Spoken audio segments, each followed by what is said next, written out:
เรามาดูกันนะเรื่องของสภาองค์กรของผู้บริโภคนะครับก็ไปเจอข้อมูลว่าหลังจาก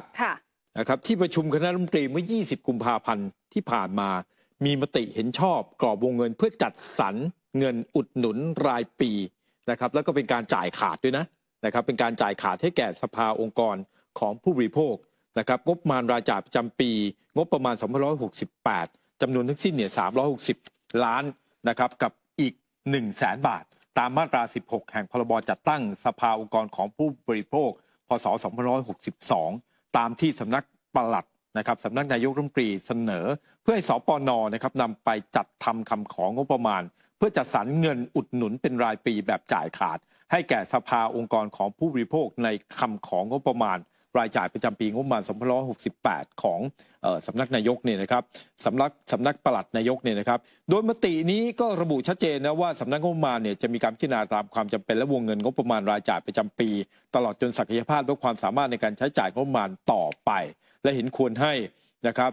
สำนักงานปลัดเนี่ยนะครับกำกับติดตามการใช้จ่ายเงินอุดหนุนของสภาองค์กรของผู้บริโภคให้เป็นไปตามกฎหมายระเบียบข้อบังคับแล้วก็มติครม.รวมทั้งหนังสือเวียนที่เกี่ยวข้องตลอดจนมาตรฐานของทางราชการให้ถูกต้องครบถ้วนดังกล่าวโดยคำนึงถึงความคุ้มค่าและประหยัดการพิจารณาเป้าหมายประสิทธิภาพและผลสำลิดรวมทั้งผลประโยชน์ที่ประชาชนจะได้รับจากการดำเนินงานของสภาองค์กรผู้บริโภคตามความเห็นของสำนักงบประมาณอ่านซะเหนื่อยอันนี้ก็คือเป็นมติครม.ทั้งหมดนะครับเมื่อ 20 กุมภาพันธ์ที่ผ่านมาทีนี้มันก็มีประเด็น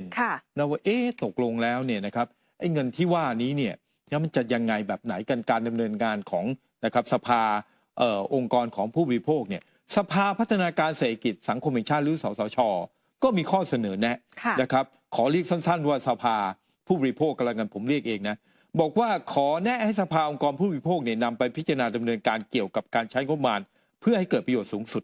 นะสาระสำคัญก็คือว่า1ควรพิจารณากำหนดนะครับและเพิ่มตัวชี้วัดที่สามารถสะท้อนถึงผลลัพธ์ไปยังประโยชน์ที่ประชาชนที่ได้รับอย่างเป็นรูปธรรมยิ่งขึ้นนะครับเนี่ยนะก็อยู่บนนั้นนะครับเช่นนะครับหน่วยงานประจำจังหวัดสามารถแก้ปัญหาให้ผู้บริโภคได้จนได้ข้อยุติเพิ่มขึ้นนะครับและอันที่2ดูข้อ2ครับควรพิจารณาถึงความจำเป็นและความเหมาะสมของรูปแบบในกิจกรรมแผนการพัฒนานโยบายเพื่อการคุ้มครองผู้บริโภคโดยเฉพาะการจัดกิจกรรมในลักษณะการประชุมสัมมนาหรือการประชุมหารือระยะสั้นเพียง 1-2 ครั้งในแผนงานเนี่ยแล้วก็ทิ้งงบประมาณส่วนใหญ่เนี่ยไปเป็นค่าอาหารค่าที่พักค่าเดินทางซึ่งอาจไม่สามารถนำไปสู่การบรรลุเป้าหมายในการสร้างความร่วมมือทางด้านนโยบายที่กำหนดไว้ได้นะครับสำคัญที่สุดเลยก็คือไปดูข้อ3งบประมาณกว่า 40% เนี่ย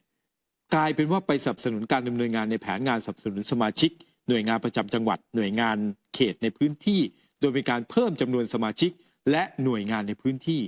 นะครับดังนั้นเนี่ยควรพิจารณาประสานใช้กลไกการดำเนินงานของหน่วยงานอื่นที่มีอยู่แล้วในพื้นที่ให้เกิดประโยชน์สูงสุดเช่นเครือข่ายคุ้มครองผู้บริโภคของสำนักงานคณะกรรมการคุ้มครองผู้บริโภคหรือสคบที่มีเครือข่ายหลักกระจายอยู่ทั่วประเทศกว่า500เครือข่ายแล้วก็หากจำเป็นที่ต้องมีการจัดตั้งหน่วยงานประจำจังหวัดเพิ่มขึ้นเนี่ยสภาองค์กรของผู้บริโภคเนี่ยก็ควรจะต้องคำนึงถึงความซ้ำซ้อนกับกลไกอื่นที่มีการดำเนินงานในลักษณะเดียวกันในพื้นที่ด้วยหรืออาจพิจารณาจัดตั้งในลักษณะของเขตพื้นที่ที่เป็นการรวมกลุ่มจังหวัดใกล้เคียงเพื่อให้การใช้งบประมาณเนี่ยมันเกิดประโยชน์สูงสุดนะครับต่อผู้บริโภคมากที่สุดอันนี้ก็เป็นประเด็นทีนี้เรามาดูกราฟิกกันเลยก็แล้วกันนะครับถามว่าสภาองค์กรนะครับของผู้บริโภคเนี่ยเกิดขึ้นได้ยังไงการจัดตั้งนะคะปี2562ก็คือรัฐบาลชุดที่แล้วมาตรา19บอกเมื่อมีการประกาศจัดตั้งสภาองค์กรของผู้บริโภคแล้วเนี่ยให้รัฐบาลจัดสรรเงินอุดหนุนแบบจ่ายขาดเพื่อเป็นทุนประเดิมเบื้องต้นเป็นจำนวนไม่น้อยกว่า350 ล้านบาทอันนี้เป็นไปตามกฎหมายอย่าไปบอกว่าเขาไปบีบคอครม.ชุดนี้ให้จ่ายไม่ใช่ไปดูหน้าถัดไปครับอันนี้เป็นไปตามกฎหมายนะหน้าถัดไปทีนี้ก็ปรากฏว่าเนี่ยครับคุณสาลีอ๋องสมหวังนะครับในฐานะที่เป็นเลขานะครับสภาของสภาองค์กรของผู้บริโภคเนี่ยก็มีการนำภาพนี้แล้วก็เนื้อหา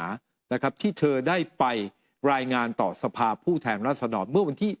16นะครับ เมื่อวันที่ 16 กรกฎาคมนะครับ19 สิงหาคมไม่ใช่ประธานโทษจริงๆแล้วเนี่ยไปเนี่ยก็คือไปวันที่เขามีการประชุมวันที่ 16 นะครับแล้วก็อันเนี้ยเขาระบุว่าเป็นวันที่ 19 สิงหาคมถามว่าไปวันนั้นเนี่ยไปเพราะอะไรนะครับก็คือว่าเป็นไปตามกฎหมายว่าสภาผู้บริโภคเนี่ยจะต้องมีการรายงานผลการดำเนินงานต่อสภานะครับทีนี้รายงานมารายงานไปก็แน่นอนแหละนะครับก็ทุกส่วนงานเขาบอกรายงานว่ามีเรื่องร้องเรียนมาทั้งหมดกี่เรื่องวันนั้นก็ไปร้องเรียนกันนะคะจัดการสำเร็จไปแล้วกี่เรื่องที่เป็นร้อยละเท่าไหร่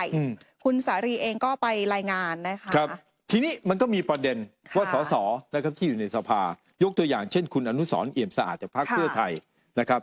ในฐานะสสพรรคเพื่อไทยสสบัญชีรายชื่อเนี่ยท่านก็ลุกขึ้นพูดแล้วก็บอกมีการตั้งคำถามจากภาคประชาสังคมว่าจริงๆแล้วเนี่ยสภาผู้บริโภคเนี่ยเป็นเสือกระดาษจริงไหมนะครับข้อสังเกตข้อท้วงติงคำแนะนำข้อเสนอแนะที่ส่งไปยังหน่วยงานภาครัฐและองค์กรภาคเอกชนอื่นๆเนี่ยมีการรับไปปฏิบัติมากน้อยแค่ไหนและจะมีวิธีการอย่างไรเพื่อสภาผู้บริโภคเนี่ยจะไม่ได้ทำหน้าที่เป็นเสือกระดาษอีกต่อไปทีนี้ไปดูหน้าถัดไปอันนี้มีประเด็นเราต้องไปตรวจสอบอำนาจหน้าที่ตามกฎหมายถ้าไปดูตามมาตรา14ของพรบจัดตั้งนะคะของพรบจัดตั้งนะครับเขาบอกว่าสภาองค์กรของผู้บริโภคเนี่ยนอกจากมีอำนาจในการดำเนินการตามวัตถุประสงค์ที่จัดตั้งแล้วในฐานะเป็นตัวแทนผู้บริโภคเนี่ยให้มีอำนาจดำเนินการในเรื่องต่อไปนี้ด้วยก็คือวงเล็บ 7ดำเนินคดีเกี่ยวกับการละเมิดสิทธิ์ของผู้บริโภคตามที่เห็นสมควรหรือเมื่อมีผู้ร้องขอหรือให้ความช่วยเหลือในการดำเนินคดีในกรณีผู้บริโภคหรือองค์กรของผู้บริโภคถูกฟ้องร้องนะครับแล้วแต่กรณีอันนี้เพื่อประโยชน์แ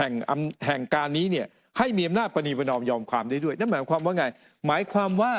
นะครับนอกเหนือจากไปจัดอบรมไปสัมมนาแล้วเนี่ยนะครับรับเรื่องร้องเรียนรับเรื่องร้องทุกข์แล้วเนี่ยคุณยังมีหน้าที่นะครับคุณสามารถที่จะฟ้องนะครับการละเมิดได้อีกด้วยแต่ถามว่าก็มีคำถามนะว่าตั้งขึ้นมาปี62เนี่ยจนถึงวันนี้เนี่ยนะครับสภาองค์กรของผู้บริโภคเนี่ยเคยฟ้องร้องใครบ้างแล้วหรือยังนอกจากรับเรื่องมาแล้วส่งเรื่องต่อไปรับเรื่องมาแล้วส่งเรื่องต่อไปมันใช่ไหม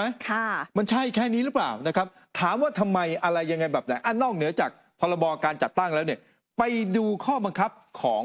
นะครับของตัวเขาเองของสภาองค์กรของผู้บริโภคข้อ 9นอกจากวัตถุประสงค์ในข้อ 8 แล้วให้สภามีอำนาจหน้าที่ต่อไปนี้ดำเนินคดีหรือสนับสนุนการดำเนินคดีของสมาชิกอันนี้ก็คือนะครับบอกว่าสามารถที่จะดำเนินคดีคือฟ้องร้องเองได้ด้วยนะครับไปดูหน้าถัดไปนะครับดูหน้าถัดไปนะครับดูหน้าถัดไปทีนี้บอกว่าเนี่ยวงเล็บ 6กระทำการแทนนะครับอันนี้ก็คือเป็นหน้าที่ของเลขาก็คือคุณสาลีอ๋องสมหวังแล้วนะนี่หน้าที่ของเลขาธิการต้องเข้าไปดูนะคะบอกว่าเป็นผู้กระทำการแทนสภาในการดำเนินคดีเกี่ยวกับการละเมิดสิทธิผู้บริโภคนะครับแล้วสำคัญที่สุดก็คือว่านะครับเมื่อยื่นฟ้องเพื่อช่วยเหลือในการดำเนินคดีแล้วเนี่ยนะครับให้เลขาธิการเนี่ยรายงานผลการดำเนินงานเนี่ยให้กรรมการทราบภายใน60 วันนับแต่วันที่ได้ยื่นฟ้องหรือดำเนินคดีนะครับถามว่านะครับตอนนี้เนี่ยอย่างที่บอกไงว่าเคยมีการนะครับเคยมีการดำเนินคดีบ้างแล้วหรือยังจริงๆอันนี้เป็นข้อ36เนี่ยตกไปข้อบังคับสภาองค์กรของผู้บริโภคข้อ36ข้อ38ข้อ46นะคะทีนี้มาดูต่อนะครับดูหน้าถัดไปข้อ38แล้วทีนี้นะครับบอกว่าข้อบังคับของสภาขององค์กรสภาองค์กรของผู้บริโภคเนี่ยข้อ38เนี่ยสำนักงานมีอำนาจหน้าที่เรียกเก็บค่าธรรมเนียมหรือค่าบริการในการดำเนินกิจการของสภาและสำนักงานนะครับแล้วก็ข้อ46ทุนรายได้และทรัพย์สินของสภาประกอบไปด้วยเงินค่าใช้จ่ายและค่าป่วยการที่ศาลสั่งให้ผู้ประกอบธุรกิจเนี่ยชำระแก่สภาตามมาตรา14วรรคท้ายถามว่ามันมายังไงไอ้ข้อ46วงเล็บ3เนี่ยนะครับไอ้เงินค่าป่วยการนะครับค่าใช้จ่ายที่ศาลสั่งเนี่ยก็คือเป็นเพราะว่าสภาองค์กรผู้บริโภคเนี่ยนะครับฟ้องร้องไงแต่ถามว่าวันนี้อย่างที่บอกไงต้องย้อนกลับไปว่าตั้งแต่คุณตั้งสภามาในปี2562เนี่ยคุณเคยทำงานนี้บ้างแล้วหรือยังนอกเหนือจากการกระจายสมาชิกนอกเหนือจากการประชุมนอกเหนือจากการอบรมนอกเหนือจากการสัมมนาไม่เลยนะครับแล้วก็เป็นไปมีงานเฉพาะตามที่สภาพัฒน์เสนอก็คือจัดอบรมปีละครั้ง2 ครั้งจ่ายค่าวิทยากรจ่ายค่าสถานที่จ่ายค่าเดินทางนะครับไปดูหน้าถัดไปนะครับทีนี้นะครับก็บอกว่าในการดำเนินการตามมาตรา7นะครับในการดำเนินการตามวงเล็บ7มาตรา14เนี่ยอันเนี้ยพรบจัดตั้งเขาพูดไว้ชัดเจนนะบอกว่าให้จ่ายนะครับ ให้จ่ายค่าป่วยการนะครับให้กับสภาองค์กรของผู้บริโภคในกรณีที่ฟ้องร้องคดีนะครับแล้วก็อันเนี้ยมันจะเป็นหนึ่งในทุนดำเนินการที่นอกเหนือจากคุณจะพึ่งพิงคุณจะแพะนะครับแต่งบประมาณของรัฐบาลเอาภาษีผมไปแล้วเนี่ยนะครับคุณก็ต้องช่วยตัวเองบ้างและก็คือคุณก็ต้องหาเงินมาใส่เดี๋ยวผมจะมีบัญชีมาโชว์นี่ไปดูหน้าถัดไปนะครับดูหน้าถัดไปนะครับอันนี้คือโครงสร้างนะถามว่าบอกว่าไปจัดตั้งเครือข่ายทั่วประเทศเนี่ยทำได้ไหมทำได้ครับเพราะกฎหมายให้อำนาจเขาไว้ถามว่าใครให้อำนาจแล้วทำไมจะต้องปล่อยให้สภาแห่งนี้เนี่ยครับมีโครงสร้างที่มันใหญ่โตมโหฬารทึกขนาดนี้นะครับเดี๋ยวไปดูอย่างที่บอกเดี๋ยวไปดูบัญชีใช้จ่ายกันนะครับไปดูหน้าถัดไปเนี่ยไปดูหน้าใช้จ่ายกันนะครับ สินทรัพย์นะคะสินทรัพย์ปี64นะครับรวมสินทรัพย์หมุนเวียนมีอยู่ที่327ล้านพอปี65เหรือ139ครับจาก327นะแล้วก็ปรากฏว่าสินทรัพย์รวมบรรทัดสุดท้ายเนี่ยที่ CEO ก็ดูเนี่ยนะครับบรรทัดสุดท้ายเลยล่างสุดเนี่ยนะครับก็คือนะครับรวมสินทรัพย์หมุนเวียนนะทั้งหมดรวมสินทรัพย์ทั้งหมดเนี่ยเมื่อปี2514เนี่ย329ล้านปรากฏว่าพอถึงปี2565เหลือเพียง179ล้านนะครับอันนี้มันหายไปเยอะมากเลยไปดูหน้าถัดไปนะครับแล้วหนี้สินแล้วเป็นยังไงนะครับหนี้สินเนี่ยนะจาก1.8 เนี่ยนะครับมันขึ้นมาเป็น11ล้าน1.8 ปี64เนี่ยมันขึ้นมาเป็น11ล้านในปี2565หมายความว่าไงหมายความว่าคุณก็รอรับเงินจากครม.อย่างเดียวไงรอรับเงินจากรัฐบาลอย่างเดียวไอ้สิ่งที่คุณควรจะทำแล้วก็หาเงินเข้ามาเติมกองทุนของคุณเนี่ยนะครับก็คือไม่ได้ทำเลยหรือเปล่าเพราะไม่มีรายงานเลยถ้าทำต้องมีรายงานดูหน้าถัดไปครับนะครับดูหน้าถัดไปนะครับเบ็ดเสร็จแล้วโครงสร้างรายได้นะครับของสภาองค์กรของผู้บริโภคนะครับเมื่อปี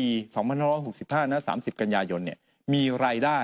นะครับเท่าไหร่น้องอามปี64เนี่ยนะครับปี64เนี่ยเงินบริจาคมีอยู่10,000ปี64ปี65เงินบริจาคเพิ่มขึ้นมาเป็น 80,000 เป็น 78,000 องค์กรขนาดนี้รับเงินงบประมาณปีละ300 กว่าล้านมีเงินบริจาคแบบนี้แค่นี้หาเงินได้แบบนี้นะครับรายได้อื่นมีเท่าไหร่มี100,000ปี64ปี65มีอยู่700,000นะครับรวมรายได้ทั้งสิ้นเลยเนี่ยนะครับปี64มีรายได้อยู่125,000 บาทปี65มีรายได้197,000 บาทไปดูหน้าถัดไปดูหนี้สินนะครับดูรายจ่ายดูหนี้สินนะครับรวมรายจ่ายปรากฏว่ารายได้นะครับต่ำกว่ารายจ่ายเท่าไหร่ครับตอนนี้158ล้านถ้าเป็นอย่างนี้แล้วถามว่าองค์กรนี้จะเป็นยังไงนะครับแล้วยังมีองค์กรในต่างจังหวัดในต่างประเทศประธานโทษในต่างจังหวัดอีกทั่วประเทศนะครับที่รอรับเงินนะครับจากสภาขององค์กรนะครับของผู้บริโภคก็คือว่าคุณไปจัดตั้งเขาแล้วเนี่ยคุณต้องมีค่าใช้จ่ายให้เขาถูกไหมแล้วถ้าคุณทำแบบนี้คุณติดลบแบบนี้เนี่ยถ้าคุณตั้งเต็ม77จังหวัดเนี่ยคุณต้องมีทุกจังหวัดเนี่ยถามว่าประเทศไทยจะต้องใช้เงินอีกมากน้อยแค่ไหนในการที่จะต้องให้คุณนะครับเอาไปจัดตั้งองค์กรพวกนี้มันใช่หรือเปล่าเนี่ยเมื่อมีสคบอยู่แล้ว NGO ก็มีอยู่แล้วนะครับทำไมไม่ใช้เครือข่ายตรงนั้นให้เป็นประโยชน์อันนี้ตั้งคำถามไว้ก็แล้วกันนะครับว่าเมื่อไหร่คุณจะเริ่มหาสตุ้งสตางค์เข้ามาในกองทุนของคุณบ้างนะครับเท่านั้นแหละครับมาร่วมสนับสนุนท็อปนิวส์นำเสนอความจริงได้แล้ววันนี้ เพียงกดปุ่ม Super Thanks แล้วเลือกจำนวนเงินตามที่ต้องการได้เลยครับขอบคุณครับ